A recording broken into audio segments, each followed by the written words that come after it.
அதாவது அவ்வளோ நகைச்சுவையாக சொல்கிறார்.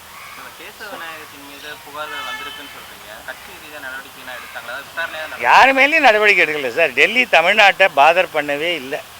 எவ்வளோ கை கழுவி விட்ட ஒரு மாநிலமாகத்தான் நான் நினைக்கிறேன் தமிழகத்தை. இல்லை சார், நான் ஒரு தடவை மோடி அவர்களே ராத்திரி 11:45 மணிக்கு அவருக்கு ஒரு லெட்டர் கொடுக்குறேன் டெல்லியில். அப்படி அந்த பக்கமாக நிறுத்திட்டு அங்கே போய் ஆஃபீஸில் லெட்டர் கொடுத்துட்டு வரேன். காலையில் 8 மணிக்கு அவருடைய ஆஃபீஸ்லேருந்து ஃபோன், பிரைம் மினிஸ்டர் உங்கள் லெட்டரை படிச்சுட்டாரு, நான் அவர் ஜேபி நட்டா ஆஃபீஸ்க்கு இன்ஸ்ட்ரக்ஷன் கொடுத்துருக்காரு, நீங்கள் ஜேபி நட்டாவை பாருங்கன்னு. ஜேபி நட்டாவுக்கு ஃபோன் பண்ணால் 3 நாள் அவருக்கு ஃபோனே எடுக்க முடியல.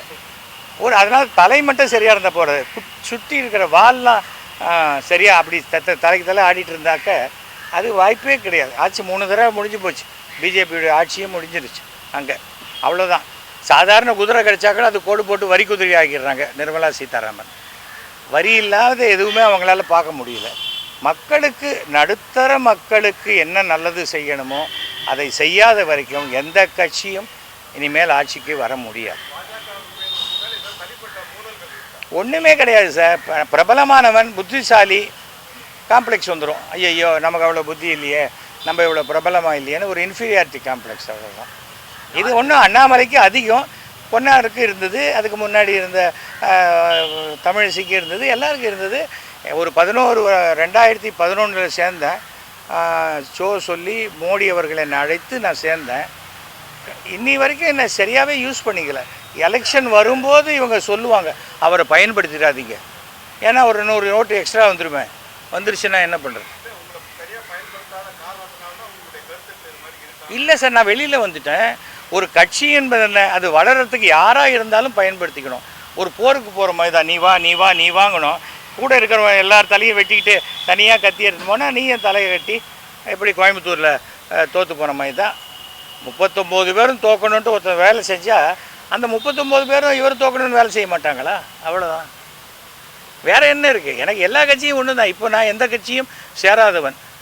என்னுடைய சமுதாயத்திற்கு யார் நல்லது செய்கிறார்களோ அவர்களுக்கு ஆதரித்து நான் பிரச்சாரம் பண்ணுவேன். ஆமாம், கவர்னரை பார்க்குறது என்ன சார், அவரும் ஃப்ரீயாக தானே இருக்கார்.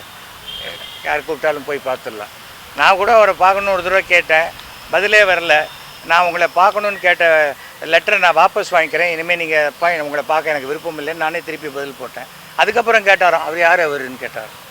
எனக்கு என்னதுக்கு கவர்னரை பார்த்து, நான் எனக்கு என்ன, சும்மா பல கவர்னரை பார்த்துருக்கோம், அது மாதிரி பார்த்துட்டு வரலாம், அவ்வளோதான். தான் இது மாதிரி நம்ம அதுக்கு மேலே வேறு என்ன இருக்குது?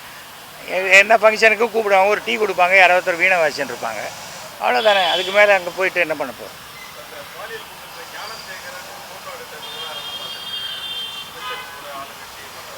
சார், யார் வேணால் யாரோட வேணால் ஃபோட்டோ எடுத்துக்கலாம் சார். ஆனால் இந்த மாதிரி சம்பந்தப்பட்ட பிறகு, அப்படிப்பட்டவன்னு தெரிஞ்ச பிறகு ஒருத்தன் ஃபோட்டோ எடுத்துக்கிட்டால் நீங்கள் அப்போ சொல்லலாமே தவிர, அதுக்கு முன்னாடி சொல்கிறதுல எனக்கு எந்த நியாயமும் இருக்கிறதா படலை. ஒரு கூட்டமாக இருக்குது, நானே ஒரு படத்துக்கு போகிறேன், 20 பேர் செல்ஃபி எடுத்துக்கலாம், அதில் ஒருத்தன் திருடனாக இருக்கான், அதுக்கு நான் எப்படி பொறுப்பாக இருக்க முடியும்?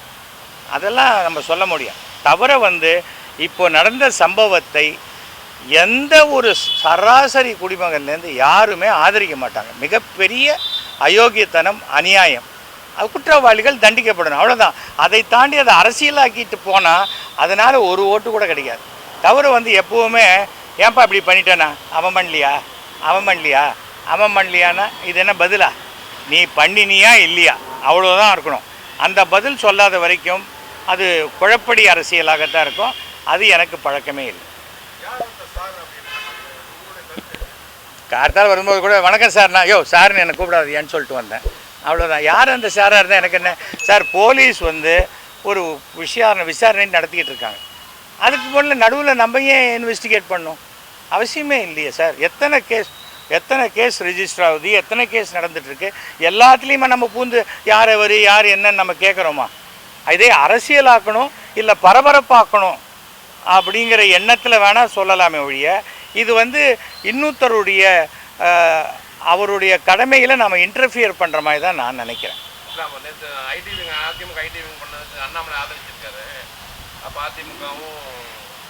அண்ணாமலை கிட்ட எந்த பவரும் கிடையாது சார். அண்ணாமலையே இன்னும் 1 மாதம் இங்கே அதிகமாக இருந்தால் ஜாஸ்தின்னு நான் நினைக்கிறேன். இல்லை விருப்பப்படுறேன்னு வச்சுக்கோங்க, எப்படி வேணால் இருக்கலாம். அவருக்கு இந்த ரெய்டு வந்துருச்சு, அவர் உறவுக்காரங்களுக்கெல்லாம். அந்த ரெய்டை மறைக்கிறதுக்காக போட்டப்பட்ட நாடகம் தான். மாரிதாஸ் அவர்களுடைய இதை பார்த்தீங்கன்னா தெரியும். சுமார் 60 கோடி ரூபாய் மதிப்புள்ள நிலத்தை 45 லட்சம் ரூபாய்க்கு வாங்கப்பட்டது. அப்புறம் செங்கல் சூளைன்னு சொல்லி அங்கே கிரானைட்டு தோண்டி எடுக்கிறாங்க. 240 கோடி ரூபாய் வரி ஏய்ப்புக்காக மாட்டியிருக்காங்க. அப்புறம் 10 கோடி ரூபாய் சீட்டு 10ஓ 20ஓ நடத்தியிருக்காங்க வெறும் வெள்ளை பேப்பரில் வச்சு. இந்த மாதிரி பல விஷயங்கள். இது எல்லாமே இங்கே திண்டுக்கல்லில் தெரியுதுன்னா டெல்லிக்கு தெரியாத இருக்குமா? பாஜக இன்னி வரைக்கும் சொல்கிறது என்ன, நாங்கள் நேர்மையான கட்சி, ஊழலற்ற கட்சி. அதை அண்ணாமலையை வச்சுட்டு சொல்ல முடியுமா? ஒரு கவுன்சிலர் கூட ஆகாத ஒருத்தருக்கு இத்தனை பணம் வந்ததுக்குன்னா மாரிதாஸ் போட்டிருக்காரு. அதைத்தான் நான் படித்தேன். எனக்கு என்ன இருக்குது? அண்ணாமலை சம்பாதிக்கிறாரு, அண்ணாமலை மாட்டிக்கிறாரு, எனக்கு என்ன, எந்த விதத்துலேயும் இல்லை. அதுக்காக நான் என்ன சொல்ல வரேன், சரியான சாதாரணமாக எல்லாரும் சராசரிக்கும் கீழே இருக்கக்கூடிய அரசியல்வாதி பண்ணுற அரசியலை பண்ணினா தமிழ்நாட்டில் பாஜக வளராது. தமிழகம் தமிழகத்தையே ஒதுக்கிடுச்சு. ஆமாம், பாஜக தான் சார். பாஜக தமிழக பாஜகவை டெல்லி பாஜக டோட்டலாக ஒதுக்கிடுச்சு. அதுவும் இருக்குதா சார், அதுவும் இருக்குது சார். எப்போதுமே பார்த்தீங்கன்னா டெல்லியில் ரூலிங் பார்ட்டி அவங்களுக்கு ஆதரிச்சாக்க அவங்களுக்கு வேணுங்கிறத சலுகைகளை அதிகமாக பண்ணி கொடுப்பாங்க. ஆதரிக்கலைன்னா நான் இழுத்து பிடிக்கிறேன், அது பிடிக்கிறேன், சரியாக வராது, இது வராதும்பாங்க. இப்போ பீகாருக்கு இத்தனை ரூபா கொடுக்குறாங்கன்னா அதில் பாதி கூட தமிழ்நாட்டுக்கு கொடுக்குறதில்ல. அப்போது மாற்றாந்தாய் மனப்பான்மைன்னா அது மாற்றாந்தாய் மனப்பான்மை. நான் இப்போ அந்த அரசியல் பேச வரல. ஏனென்றால் அது என்ன ஆகிடும், ஒரு கட்சியிலேருந்து வெளில வந்த உடனே அந்த கட்சியை பற்றி என்ன ஏடிஎம்கேலேருந்து வெளில அமிச்சாங்க. அதுக்கப்புறம் ஒரு வாரத்தை கூட நான் ஜெயலலிதா அவர்களை பற்றியோ ஏடிஎம்கே இருக்கிற வரைக்கும் நல்லது, வெளில அமிச்சாங்களா ரொம்ப நல்லது, அவ்வளோதான். அப்படி தான் நான் நினைப்பேன். ஆனால் என்ன, நானே வெளியில் வரத்துக்கு ஒரு சான்ஸ் கொடுத்தாங்க பிஜேபி. வழக்கமாக என்னை வெளில அனுப்புவாங்க எல்லா கட்சியிலையும். இந்த கட்சியில் ஒரு சான்ஸ் கொடுத்தாங்க. ஏன்னா இவர் 5 தடவை டெல்லி போய் என்னை எப்படியாவது எடுக்கணும் தலைகீழாக நின்று தண்ணி குடித்தார். உன் வேலையை நீ ஒழுங்காக பாருன்னு சொல்லி அனுப்பிச்சிட்டாங்க. என்னுடைய மெம்பர்ஷிப்பு அந்த டியூரேஷன் முடிஞ்சு போச்சு. மோடி அவர்களுக்கு ஒரு 8 பக்கம் லெட்டரை எழுதியிருக்கேன். பதில் வந்தால் ஓகே, கூடியில் விட்டால் கூடிய விரைவில் நான் மோடிக்கு என்ன லெட்டர் எழுதினோ அதை நான் பத்திரிகை வாயிலாக மக்களுக்கு சொல்லிவிடுவேன். இப்போ சார் என்ன இருக்குது, ஒரு வாரத்தில் சொல்லுவேன்.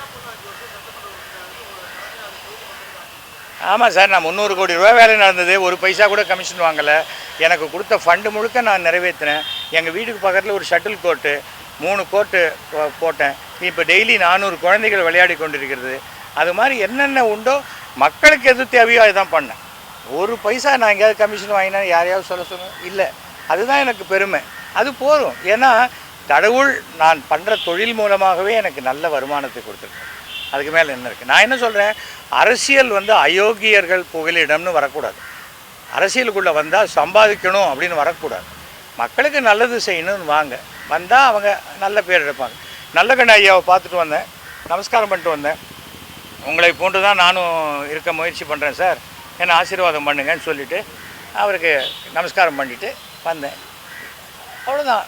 நமக்கு நல்லவர்களைத்தான் நம்ம ஒரு எடுத்துக்காட்டாக பார்த்துக்கணும். அண்ணாமலை போன்ற ஆட்கள் எல்லாம் எடுத்துக்காட்டாக பார்த்துட்டா சமுதாயம் உருப்படாது போயிடும். ஓகே, நன்றிங்க, வணக்கம். இது வரைக்கும் சார்.